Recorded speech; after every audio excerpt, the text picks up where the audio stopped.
नमस्कार दर्शकों, मैं हूं नितेश बाबू। आप सभी का बापू की आवाज़ न्यूज़ नेटवर्क में स्वागत करता हूं। दर्शकों, हम अभी उपस्थित है गोंदिया में। हम आज गोंदिया जिला शिवसेना प्रमुख पंकज यादव इनकी खास मुलाकात लेने आए हैं। हम इनसे बातचीत करने का प्रयास करेंगे। सबसे पहले तो आपका बापू की आवाज़ न्यूज़ नेटवर्क में स्वागत है। जय महाराष्ट्र। क्या बताओगे, अभी सामने दिवाली है, हर कोई दिवाली में गिफ्ट देता है, कोई शुभेच्छा देती है, हर परिवार में खुशी का माहौल होता है। लेकिन देखने लायक बात यह है और सोचने लायक बात यह है कि अभी तक के धान खरीदी सेंटर चालू नहीं हुआ। तो सबसे बड़ा सवाल खड़ा होता है कि किसान अपनी दिवाली कैसे मनाए। क्या बताओगे शिवसेना जिला प्रमुख के नाते? देखिए, इसके पहले भी गोंदिया जिला उद्धव बाला साहब ठाकरे संगठन शिवसेना की ओर से एक पत्रकार परिषद रखी गई थी और उस पत्रकार परिषद में भी हमने कहा था कि किसान बंधुओं को जो दिवाली आ रही है वो एक दुखनीय दिवाली आ रही है। आज भी धान खरीदी केंद्र चालू नहीं हुए तो किसान भाई कहाँ धान बेचेंगे और दिवाली अपनी कैसी क्या मनाएंगे।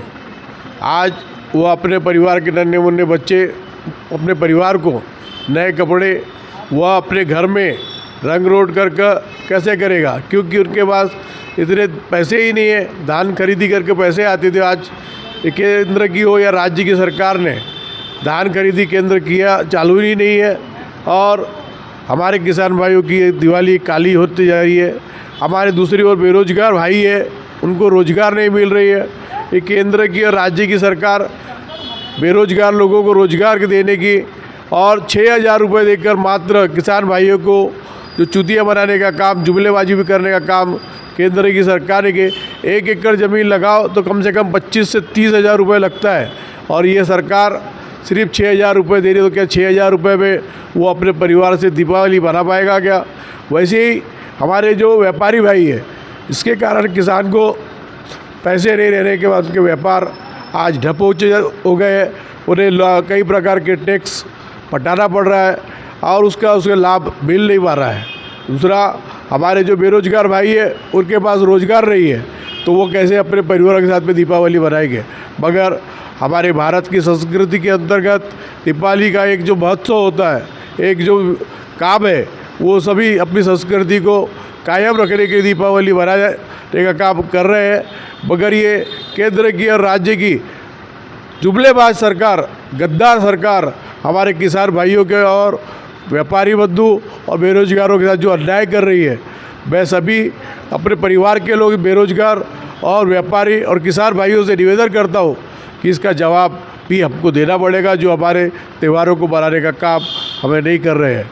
अपने जो वोट है, एक जो वदनीय बाला साहब ठाकरे ने कहा था कि 80% समाजकारण और 20% राजकारण का काम उद्धव बाला साहब ठाकरे की जो शिवसेना कर रही है और हम भी उससे निवेदन करते हैं कि आपके समाजकारण में आपके परिवार के लिए जो भी दुख देता है उसका विरोध करने के लिए हम आपके लिए जहाँ भी रोड हो, रास्ते हो, या भी अधिकारी वर्ग में जाना हो, जो भी सरकार के यहाँ की जो सरकार आज बैठी है उसके लिए हम सभी आपके साथ में है और आप लोगों का जो हक अधिकार दिलाने के लिए हम आपके साथ कभी भी कहीं भी चलने को तैयार है।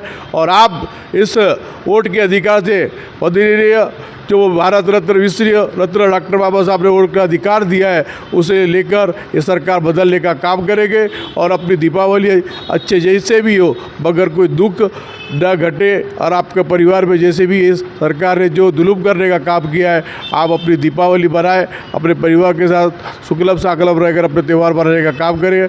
मैं आपको दीपावली और धनतेरस की बहुत बहुत बधाई देता हूँ और आपके साथ जो अत्याचार करने वाली सरकार है उसका विरोध करने के लिए मैं उद्धव बाला साहब ठाकरे का एक शिवसैनिक, गोंदिया जिले का जिला प्रमुख आपके साथ और पूरे परिवार के साथ, शिवसेना कुटुंब के साथ आपके इस अत्याचार में आपके साथ में रहूँगा और अपने त्यौहार को खुशनुमा तरह से बनाए।